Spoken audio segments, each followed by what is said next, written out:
ආයුබෝවන්. ඔබ සෑම සාදරයෙන් පිළිගන්නවා මගේ YouTube චැනලයට. ලෝකයේ කෙරවලේ තියෙන ඉර නොබසින රෑ 12ට ඉර පායන නින්දා හිමි වූ අද්භූත නගරය පිළිබඳව ඔබ අසා තිබෙනවද? ඒ පිළිබඳ විස්තර අද මම මේ වීඩියෝ එකෙන් අරන් එන්නම්. වීඩියෝ එකේ අවසානය දක්වා බලන්න.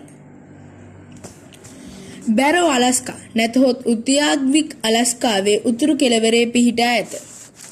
ඉර දිගටම පායලා තියෙන්නේ අලස්කාවේ උතුරු කොටසේ පිහිටි උද්‍යාත්වික් නගරයේ. එය ආර්ක්ටික් සර්කල් එකට ඉහළින් පිහිටී තිබීම නිසා පෘථිවියේ අක්ෂය අංශක 23.5ට ඇලවී ඇති නිසා උතුරු ද්‍රව්‍ය සූර්යයා දෙසට ඇලවී ඇති විට මේ ප්‍රදේශවලට සූර්යාලෝකය අඛණ්ඩව ලැබෙනවා. මේ තත්වය මිඩ්නයිට් සන් ලෙස හඳුන්වයි. අපි සාමාන්‍යයෙන් දවසක් කියලා ගණන් ගන්නේ පැය 24ක කාලයක්. උදේට ඉර බහිනවා, ඊට පස්සේ රැ වෙනවා.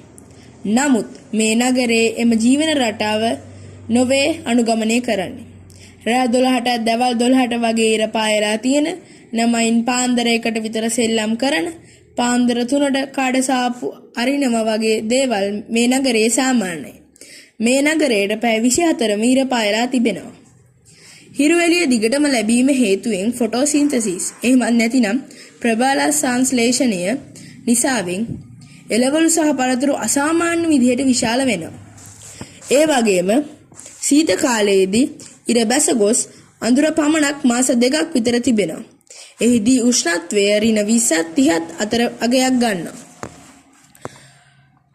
පායන 24ම ඉර පායනම ක්‍රියාවලිය අඛණ්ඩව දින 80ක් පමණ පවතිනවා.